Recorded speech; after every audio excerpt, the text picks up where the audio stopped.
Nhưng mà dần dần chị thấy rằng á, cái người phụ nữ á, là linh hồn của gia đình. Nếu mình cứ buồn, cứ khóc thì chồng con mình cũng đâu vui vẻ gì, và không có động lực để tiếp tục. Chị bắt đầu tạo một cái năng lượng tích cực cho nhà mình. Thứ Bảy Chủ nhật, cho dù mình có bận rộn cái kiểu gì, cũng đưa con đi công viên chơi, vợ chồng con cái ăn đường cháo chợ. Chỉ có cái cảm giác là được bên nhau thôi, và được nhìn thế giới bên ngoài. Có nhiều khi một đứa trẻ mà nó khuyết tật, nó đi ra đường, nó chơi, thì nó không thoát khỏi những cái ánh mắt tò mò. Có cảm thông, có soi mói cũng có. Rồi cũng có những người ta nói chị, như vậy mà còn ẵm đi chơi cầu tuột làm gì?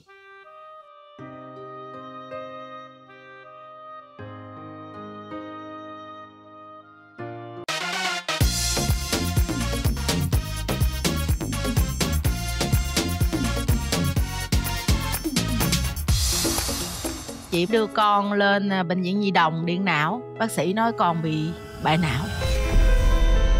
Nó là một cú sốc, mình không có được nói ra.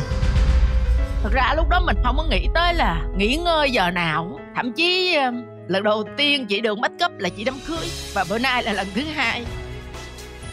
Những cảm xúc và nghị lực vượt qua của người trong cuộc. Chị chỉ quan tâm con ăn gì, con khỏe không. Quan trọng với chị lúc nào mình khỏe để chăm con mình có khỏe không, bữa nay ăn có ngon hay không. Những câu chuyện làm nên những điều kỳ diệu của cặp đôi vợ chồng anh chị Kim Ngọc Công Luận trong Mảnh ghép hoàn hảo.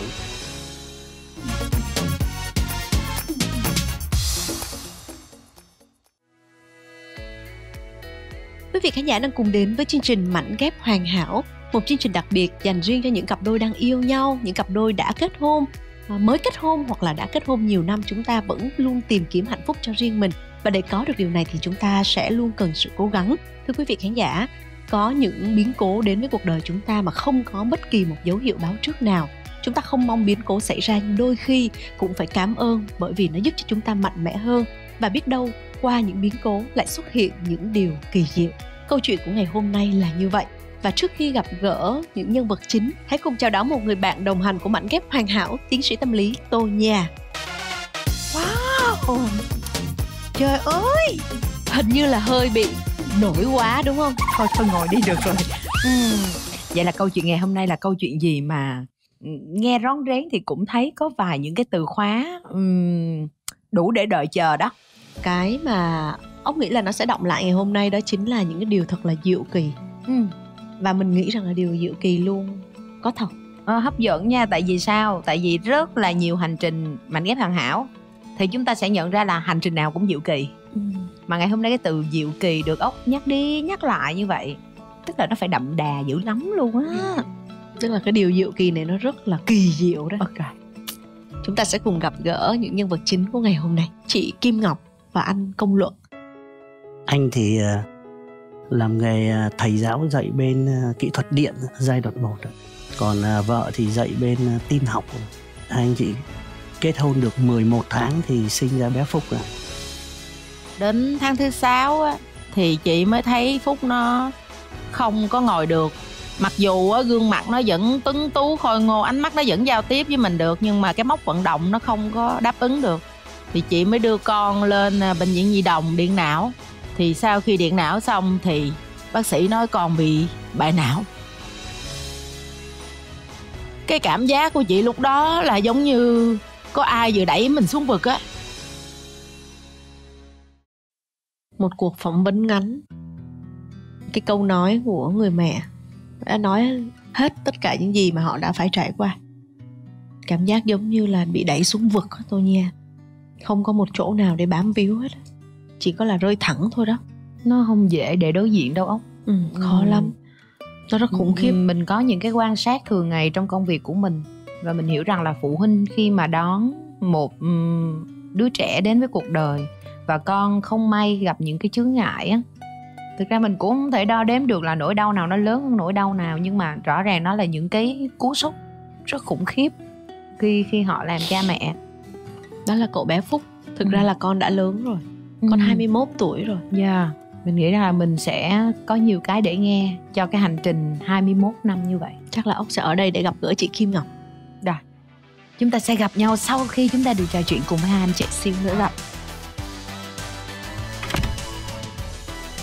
Em chào anh. Tôi Nha sẽ trò chuyện với anh Công Luận, còn Vân sẽ ở đây để chào đón chị Kim Ngọc. Chị chào cô Ốc. Em chào chị. Em mời chị. Hôm nay thì có hai bé nhà chị Kim Ngọc. Thì con có theo dõi câu chuyện của ba mẹ ngày hôm nay ở một căn phòng khác. Và Vân không có được nghe con nói bây giờ, cũng không có được thấy được những phản ứng của con, nhưng các con thì vẫn nhìn thấy chúng ta. Dạ. Khi chia sẻ lại những điều vừa rồi, cảm xúc của chị ra sao? Lúc nào mà nhắc tới những cái hành trình mà cùng con á, chị ít khi kềm được cái cảm xúc của mình. Nhiều khi chị không nghĩ là sao mình có thể vượt qua một đoạn đường dài như vậy, khó khăn như vậy, mà đến giờ phút này mình vẫn sống được. Mà thậm chí mình sống vui vì mình bằng lòng và chấp nhận sự thật. Em hiểu. Chị phải mất 3 năm để chị mới chấp nhận cái sự thật đó. Có nghĩa là nhiều khi chị không tin. Chị cứ nghĩ năm sau rồi nó sẽ khác, 3 tuổi rồi nó sẽ khác. Và tại sao cứ luôn đặt câu hỏi mình đã làm gì sai, tại sao nó lại rơi vào cái gia đình mình. Cũng được khoảng 7-8 năm á. Lúc đó là ba người là bác sĩ Pháp đó. Lên khám thì ba bác sĩ đó mới khẳng định là bị sinh ngộp.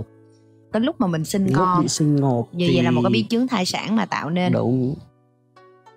Nhưng mà dần dần chị thấy rằng á, cái người phụ nữ á là linh hồn của gia đình. Nếu mình cứ buồn, cứ khóc thì chồng con mình cũng đâu vui vẻ gì, và không có động lực để tiếp tục. Chị bắt đầu tạo một cái năng lượng tích cực cho nhà mình. Thứ Bảy Chủ nhật, cho dù mình có bận rộn cái kiểu gì, cũng đưa con đi công viên chơi, vợ chồng con cái ăn đường cháo chợ. Chỉ có cái cảm giác là được bên nhau thôi, và được nhìn thế giới bên ngoài. Có nhiều khi một đứa trẻ mà nó khuyết tật, nó đi ra đường, nó chơi thì nó không thoát khỏi những cái ánh mắt tò mò. Có cảm thông, có soi mói cũng có. Rồi cũng có những người ta nói chị, như vậy mà còn ẵm đi chơi cầu tuột làm gì?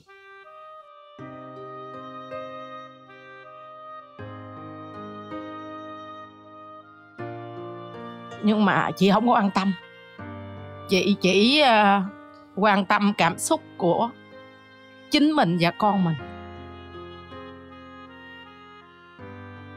Em nhìn chị, em biết chị là một người rất mạnh mẽ. Hay nói đúng hơn là không mạnh mẽ không được. Đúng. Giờ yếu mềm thì ai giúp mình? Chẳng có ai hết. 21 năm là tuổi của con đúng không chị? Đúng rồi em.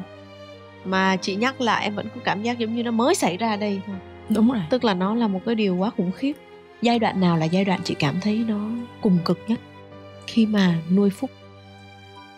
Thật sự cái giai đoạn mà chị thấy nó cùng cực nhất là lúc con 6 tháng tuổi đến 6 tuổi.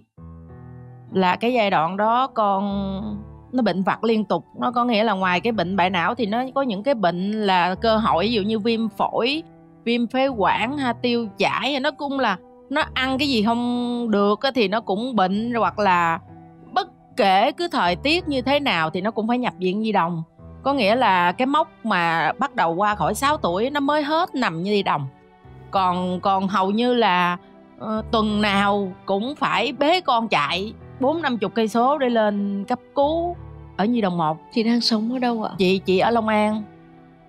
Từ 6 tháng tuổi đến 6 tuổi là lấy bệnh viện làm nhà, chứ vợ chồng chỉ gặp nhau lúc thay ca cho con. Ví dụ như anh với chị cũng may là cùng nghề.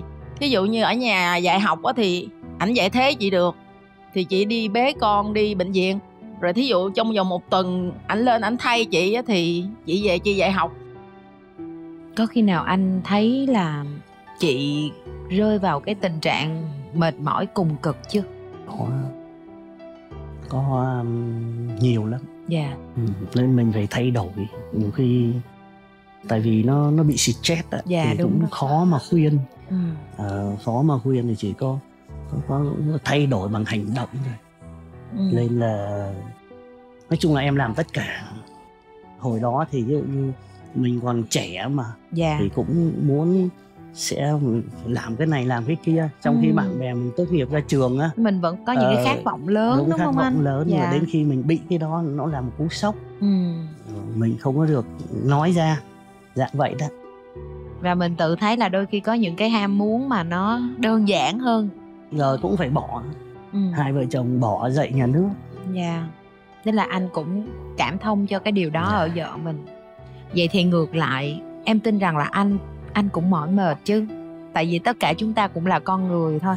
Cũng sẽ có những lúc anh cảm thấy mệt. Dạ đúng. Vậy thì cái sự nâng đỡ mà chị dành cho anh á, nó có nhiều không? Có chứ.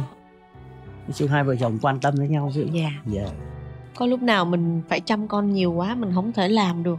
Cứ người kiếm tiền thì người ôm con đi bệnh viện. Chăm nó thì chăm, nhưng mà mình vẫn phải kiếm tiền mới chăm được em. Tại vì thí dụ giờ người ta yêu cầu điều trị loại liệu trình này bao nhiêu tiền như thế này, mình không cố gắng thì mình không có tiền chăm cho con. Cho nên chị cũng làm đủ thứ nghề. Thí dụ như chị coi tivi thấy người ta làm hoa von, chị cũng hoa von đó hoa von. Chị cũng mày mò, chị thấy nó cũng dễ, chị cũng học làm. Thì ngoài giờ dạy thì bắt đầu ví dụ như đi chăm con thì chị đem đầu phụ liệu theo chị làm hoa, rồi chị bán cũng được. Rồi cái học trò nó thấy làm cái nó kêu cô chỉ làm, cái chị bán luôn phụ liệu. Cái chị đi chợ Đại Quang Minh về, chị ôm xe về chị bán phụ liệu luôn, chị dạy làm hoa luôn. Nói chung là cái nghề nào mà chị cảm thấy tận dụng được cái thời gian nhàn rỗi mà có được tiền thì chị làm. Coi như đâu có lúc nào nghỉ ngơi, lúc nào cũng làm, đúng không chị? Thật ra lúc đó mình không có nghĩ tới là nghỉ ngơi giờ nào. Thậm chí lần đầu tiên chị được make up là chị đám cưới, và bữa nay là lần thứ 2.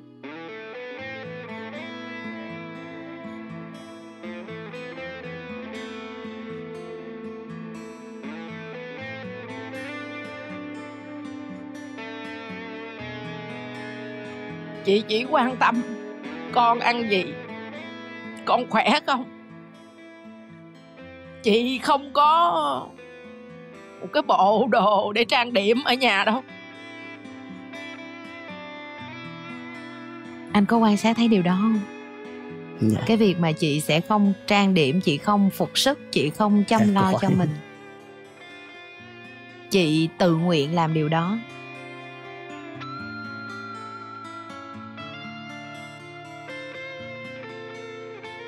Rồi chị làm món này món kia cho con thì bắt đầu chị tặng bạn bè nó ăn, chị bán. Chị tặng trước, ta ăn thấy được, chị bán. Nói chung là chị không có từ bỏ cái cơ hội kiếm tiền nào trong bất kể thời gian rảnh của chị. Chị giỏi. Bây giờ thì chị cũng là một cái thành viên trong Hội Gia đình Trẻ Bại não Việt Nam. Nói chung là các bé ở miền Nam thì mỗi khi mà lên bài cho các bé thì chị phụ trách. Cho nên chị cũng có cơ hội được tiếp xúc với hàng ngàn gia đình giống như chị.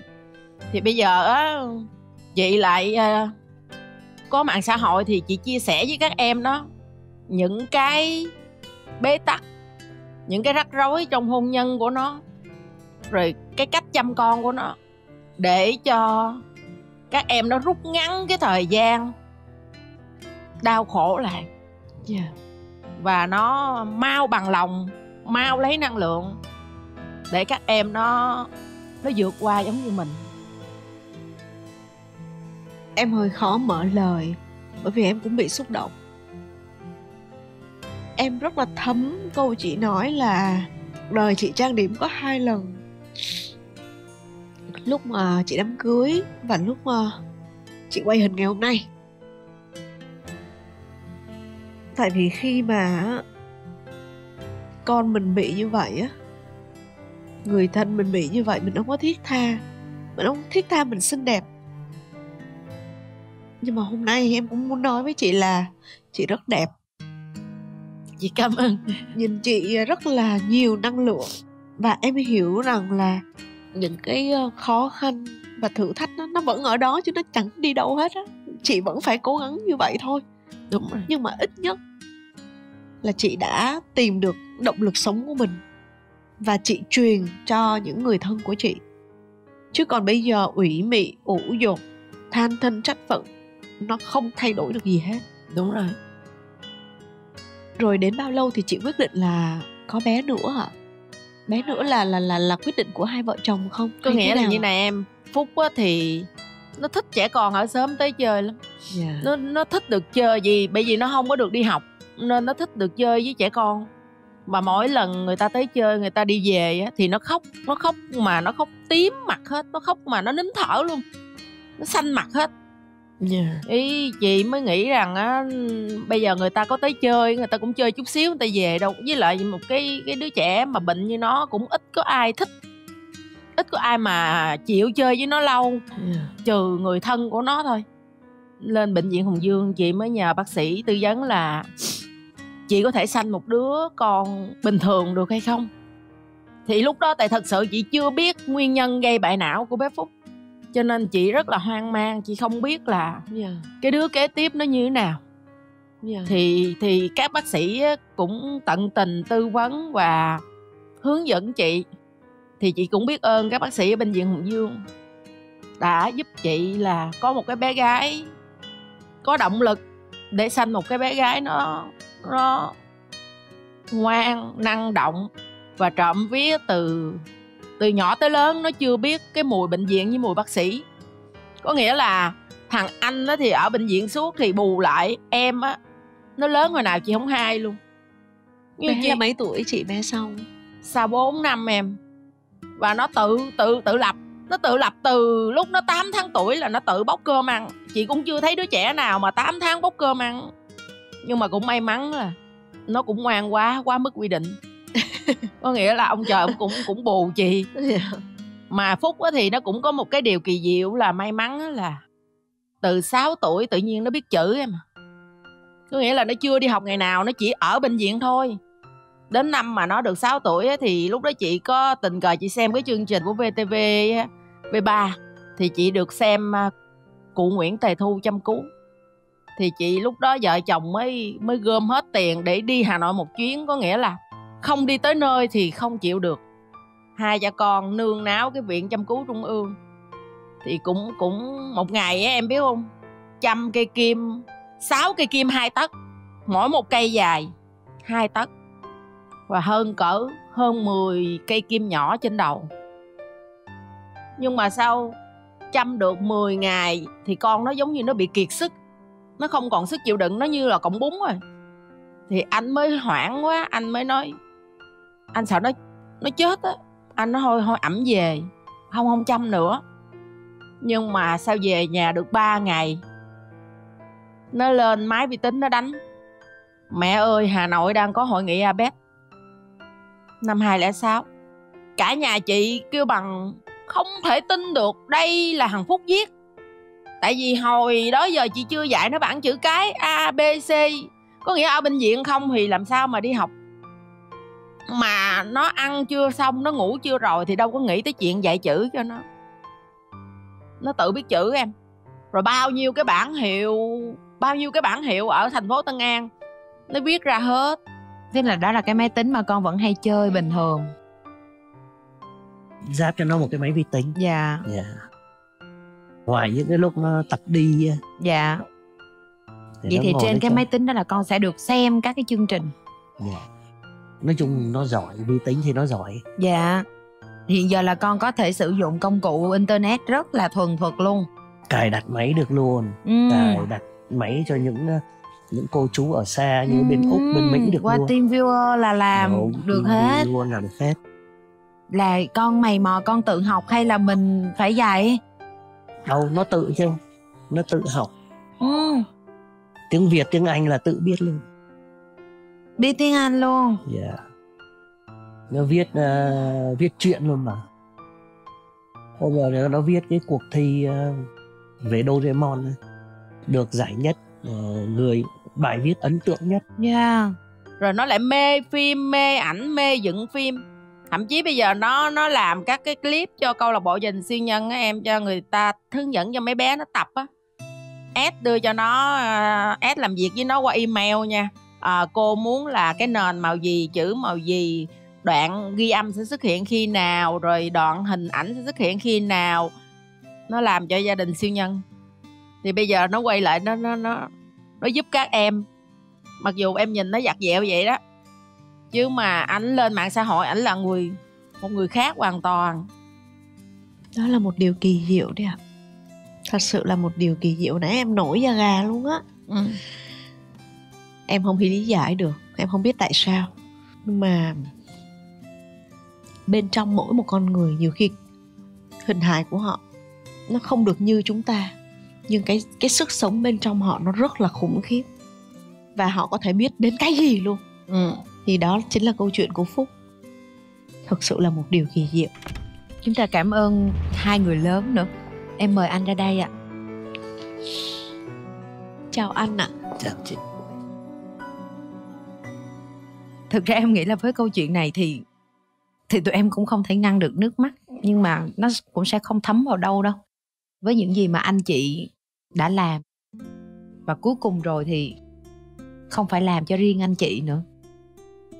Cái lan tỏa cộng đồng nó lớn, đúng không chị? Dạ. Những gì mà anh chị nói ở đây, ở trong kia Phúc có hiểu được hết không ạ? Hiểu hết đó em. Nó nghe nó hiểu hết. Mà thậm chí nó là một người rất là tình cảm. Có nhiều khi chị cũng mít ướt. Nó lại là cái người dỗ về động viên mẹ. Có nghĩa là nó dùng từ hoa mỹ lắm. Thí dụ như giờ ảnh chở chị đi công việc đi, mà đi xa chút, ví dụ đi Sài Gòn hay đi, là nó thấy trời mưa đi là nó nhắn tin: mẹ ơi trời mưa rồi đó, nói bố chạy xe cẩn thận nha.